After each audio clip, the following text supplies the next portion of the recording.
going on? My name is DJ Apollo. Started out here in Daly City, San Francisco area, Bay Area, around 1984 or 85. Pretty much in the mobile disc jockey scene. I started around 87. But on the other side, New York, New Jersey, doing mobile stuff too, you know. DJ Shortcut, based out of Daly City, California. Been DJing since 87, and got my start out here in the Bay too, doing the mobile disc jockey scene.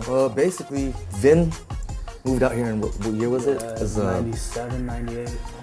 I was like a broke 18-year-old kid. Came out here just on a whim.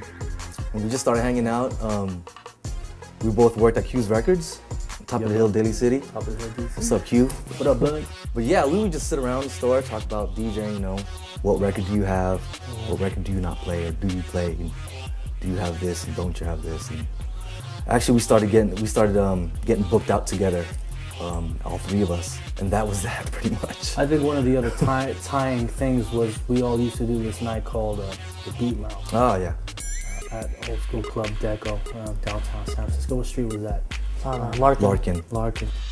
And it was just kind of a place where we could just be creative and do kind of different things and bring different ideas to the table, because it wasn't really set up like a club where people come to dance. I mean, you could, but I mean, that just wasn't the focus. So I think there we kind of found a place to powwow and do different things. Over there, we found out that we realized we wanted to keep that going, you know? What we had at that club, to take that philosophy on the road, you know?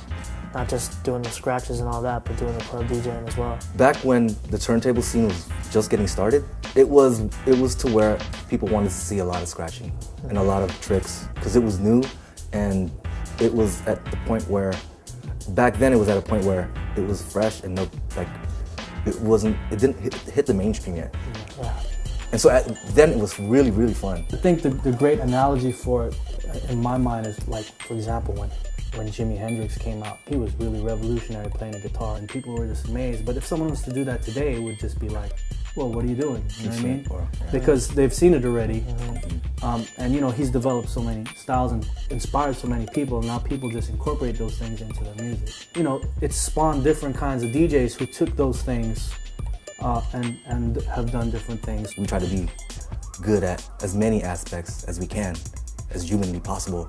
And so being on stage and performing for people, for us, we're like chameleons actually. Yeah. You know, we have to read the crowd, we have to see who's there, see how old they are, see what they're gonna feel, what they're not gonna feel. You gotta know what to play, what not to play, when to play it, when not to play it. There's a lot of things that go on when you're on stage. If it wasn't for DJing, I definitely wouldn't have been able to see the world. That's for sure. That's for real. Yeah.